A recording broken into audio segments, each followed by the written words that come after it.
Sir eh. Sige lang. Sensya na po. Kasi po. Alam, pare, ba't di kaya magpalipas na lang muna tayo ng gabi dito? Naikot na natin yung buong resort dito sa Bataan. Walang Maricar Santos na naka-check-in. Pare, pasensya na.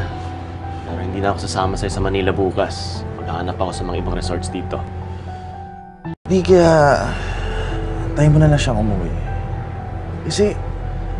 mahirap hanapin yung taong ayaw magpakita eh. Baka siguro gusto niya lang muna mag-isa at saka mag-isip. Eh, yun na nga kinakatakot ko habang tumatagal na wala siya eh. Paano kung may magsulsol sa kanya? Paano kung hindi na siya bumalik? Para hindi totoo yan. At mahal ka nun. Uuwi siya sa'yo at saka sa anak mo. Hindi ka niya matitiis. Sana nga. Sana. Pahinga na tayo dito. Sige, kailangan mo na matulog dito na ako.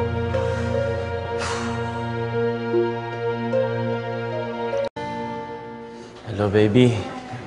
Pauwi na si Daddy. Hindi niya kasama si Mami eh. Hahanapin pa. Ha? Love and I miss you.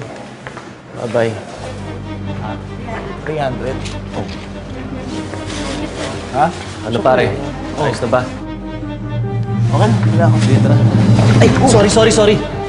Ayos lang yung camera mo. Mamahalin pa naman. Sorry, pasensya na. Ikaw talaga tingin.